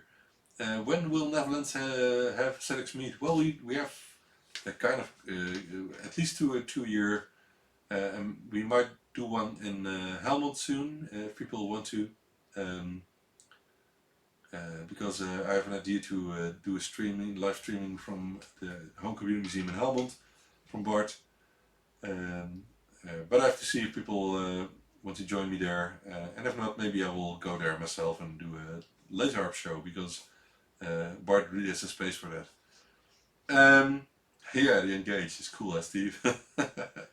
I think if you want to buy an Engage nowadays, then you have to pay a lot of money for them. I don't think they will go cheap. Come on, Light, get back. I will change that one time, but now. Alright, I have more of these. We're not done yet. So the next ones. Thank you guys for sharing this. This was actually not a reply to my post, but I liked it a lot. Wait. I've got those pictures already. These are from Renee.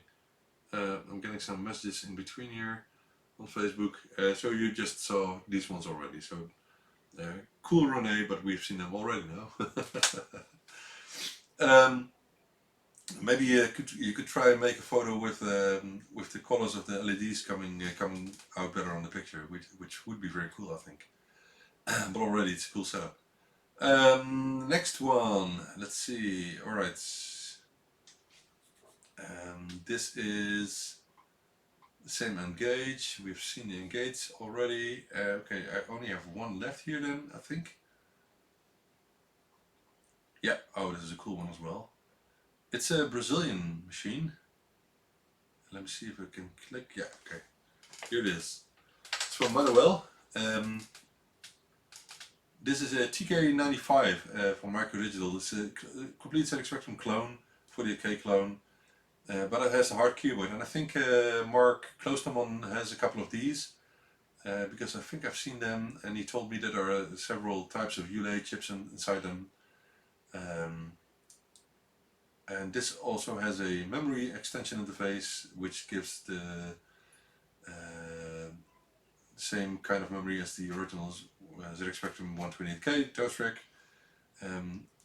I think it's a very cool setup. I recognize the speakers, by the way, from China. And he uses an Atari, an original Atari joystick, it seems. Cool, very cool. Some people really loved when Sinclair would have made a ZX Spectrum with this kind of keyboard. But on the other hand, I think it will look too much like a Commodore 64 if Sinclair would have done that. Of course, non beige, but in black. But this looks cool. It just doesn't look much like a ZX Spectrum, that's the only thing. But it's a cool machine. It's a ZX Spectrum, so I call it a ZX Spectrum. Although it's called a TK color computer. Cool. I was discussing a couple of these with someone because of, I think, compatibility. I'm not sure. I was discussing with someone a couple of weeks ago. Time passes by quickly. Let me see in the chat. New pictures sent. Yeah, man. You want me to show you live pictures of your setup? Oh, of course, from the keyboard. Let me check. I want to see that. Ah, look at that. That's a lot better. Yeah, look at that. Wow. The colors are beautiful. But when Darren and I finish our product, it will be even better. Because the new product Darren and I will be developing is the programmable RGB interface, which will come in two versions. That's what we think. There will be one that will light up your keyboard, and there will be one that will light up your surroundings, whatever you want. So you can play with it and do everything you want and control all the colors in the way you want. So it will have individually addressable RGB LEDs. Sorry. Right. Let me check. Did I open this one already? Yeah, that was the TK. Oh, there's one more comment here. Oh, that's another picture from Manuel as well, but I think it's dark, too dark. Oh, it's cool to show. This is the same computer, this the same TK95 with the toast rack. I think it's a +2 RAM. Oh no, it's a toast rack RAM. It says the Sinclair Research, of course. So it's it should be able to run 128K games in the same way as the toast rack +2 does. So many comments on Facebook. I don't have the time for that yet. Right. So those were the gallery pictures from this week and video even. I will make more of these or ask for more of these So I will call this from now on the gallery. Just name it the gallery, why not? I like that idea.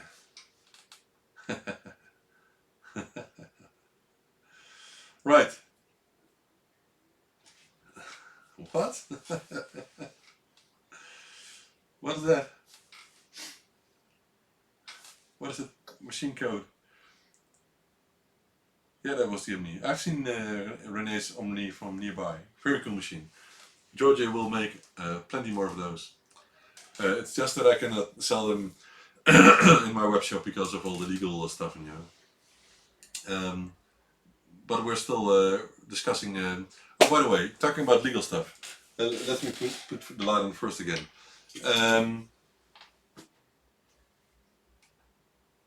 Yeah. I've been speaking with Thomas Eberle from Syntec about some legal stuff. He has more experience with that topic than me. I was discussing some things about Comcast with him. There's also a closed Facebook group about the same topic, and that some of the people in the chat are also in. What we want to do is think of the best way that we can contact Comcast about getting maybe something like a license for using several parts of the intellectual property of the Sinclair brand. But if we are going to do that, we have to be careful because we don't want to wake up sleeping dogs. That's an issue, of course. Maybe there's nothing wrong with what's being offered at this moment because it's only in low quantities. No one will complain about it. That could be one reasoning. But I'm very careful with offering stuff that might have some branding on it, which is still protected, especially in Europe and UK, which is still the same at this moment. The EU in the UK. For a couple of more months, I learned 2 days ago. We'll see how long it takes. Anyway, I would like to be able to use things like the ZX Spectrum ROM, for example, in some products. For example, Harlequin kits. But the question is if Comcast, which currently has the rights, would want to create a license for that low usage, you know. I have no idea. Maybe they're completely uninterested, but I don't know. So that's a topic we'll talk about in the future. Paul Andrews, who is Paul Andrews? I don't know. I think I've heard his name before, but I'm not sure who it is. There are some other ways of going around Sinclair branding. For example, you can use other types of ROMs that do not create issues. And Rowan is talking about it a lot. But the problem is that if you create another type of ROM, then it's not easy to well, it actually won't work very well with many software or hardware. So that won't work. I just want to use the original ROM with the original look and the original Sinclair logo and that sort of thing. That's what I'm interested in, and I want to pay for that. That's not the issue, but it has to be a reasonable amount, and it has to be and the license must be offered to me if I want to use it. Because I think if I would have the license, I would have had the license for using things like the ROM or Sinclair brand or something else. Then I would sell many more Harlequin kits, and I would maybe sell the replica cases in my web shop and that sort of thing. Although I don't want to compete with Peter and Thomas, that's not an issue at all. So don't worry, guys. I wouldn't do that. But I can't right at this moment because I'm an entrepreneur. I'm completely just a company, and I couldn't do anything like that, which would be which could cause problems. Anyway, I will not contact anyone from the Vega team. I wish there was more information about the deal or the license or whatever it is that the ZX Spectrum Next team has with Sky back in the days.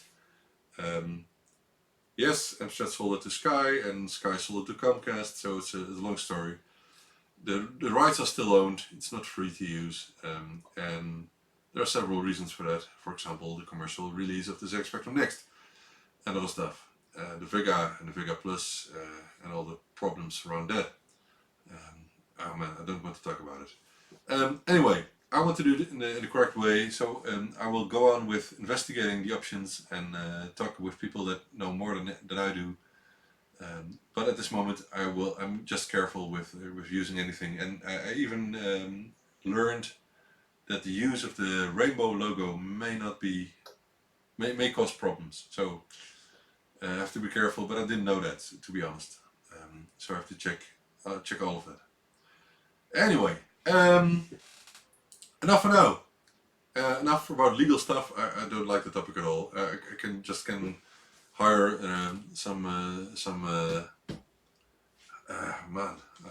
what's the name in English? Lawyer, of course. Some lawyer who knows more about this stuff. Maybe he can help me writing a letter to Comcast.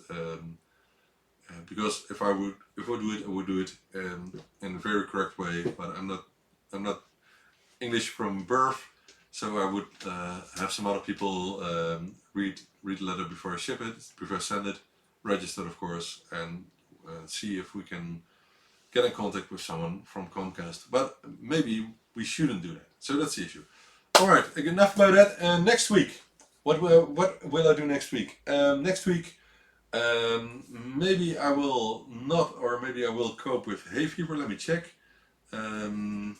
I can see it because there are several websites in Holland which actually count the pollen in the air, and you can see it here. It's very cool. I love these websites. So here's one.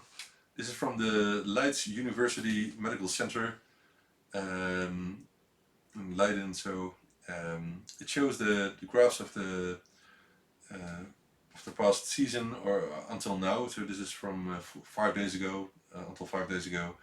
And what you can see here, for example, is the trees that I'm very allergic to, the hazelar and the els, which have different names in English. This year peaked about, well, what is it? 10 times, 15 times more than average history of the pollen in the air.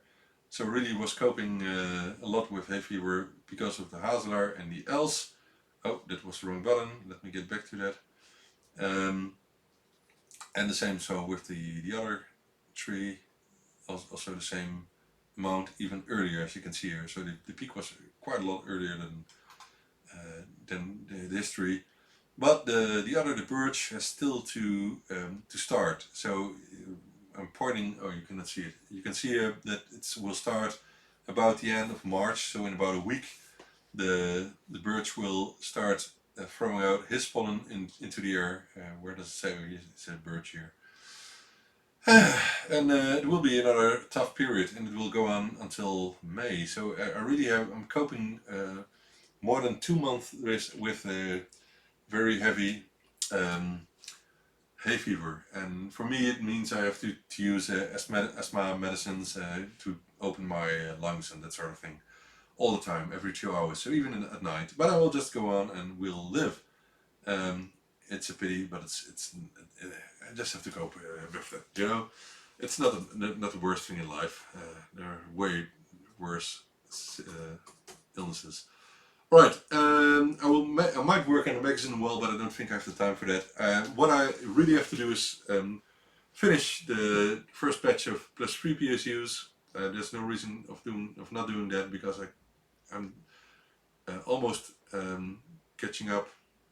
I almost have some more time, but I don't want to spend too much time on it, because I really want to get started with the pick and place machine, and I will do it as I told, I think 2 weeks ago.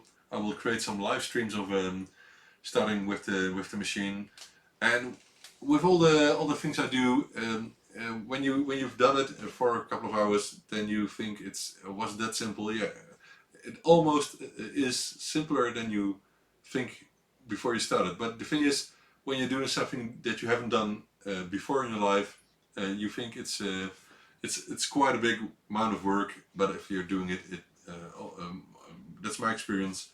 It's almost always simpler than you thought. And same with the spec print, by the way, which I will finish in 1 or 2 days now, when the parts arrive, of course. So that's the things for next week. Of course, all the daily production for the orders from ZXspectrum.shop. It's a lot of work. It's I can't keep up manually, so I really have to get to the pick and place machine soon. And some more stuff, like maybe working on the MBO3 interface and working on the Pong console here and other stuff. I will do several live streams because I really want to have YouTube grant my monetization on my YouTube channel. Right, so guys, let me see if there's something more to chat. Yeah, I will contact the lawyer, most probably. I will find someone. No, I don't think my wife will be on the streams. She would just help me with production work mainly, because she's not that kind of. She doesn't like technical stuff that much. But I told her if we just make the best of ByteDelight, then we can have more holidays and and stuff. And she likes that, so. So she will be of good use, and she already is, because she helps me with picking parts for several products that are offered on the web shop. So it will be we'll make it a lot better than it is right now. Okay, what the hell is Toodlepip? All right. Okay, we're going out. Is it better with this hard wind? What do you mean? It's not that windy here, but maybe in Flevoland it is, because there's more. It's more flat there. Anyway, we'll see you all next week. Please subscribe if you haven't. Please give a thumbs up, like the video if you did. If you're not, then dislike. It's completely up to you. If you don't like me, if you don't like my t-shirt, if you don't like my head, my face, my nose, please do a thumbs down. I don't mind. It's up to you. We'll see you in next week, I hope. I cannot imagine that I won't do any live streams during next week, so we'll most probably talk with each other again. Just make sure your boss is not watching over your shoulder when you're at work. So guys, thank you for watching, and we'll see you in the next one. Bye bye!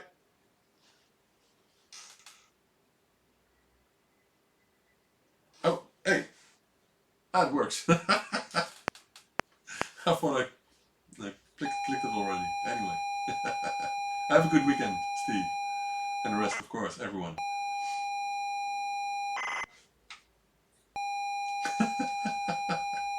Well, my wife might go on a holiday, and with me staying at home.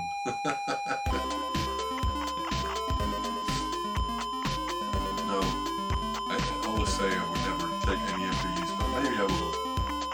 I just watched Linus go on a break. He calls it a holiday, but it's really a break. We'll go. I will do some things at home. Check out his channel, Linus back there.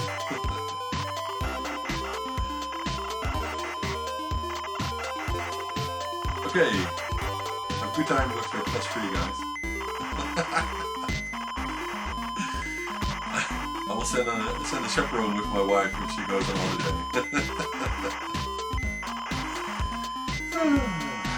Okay, cool. Thanks to you guys. Bye bye. Oh, wrong button.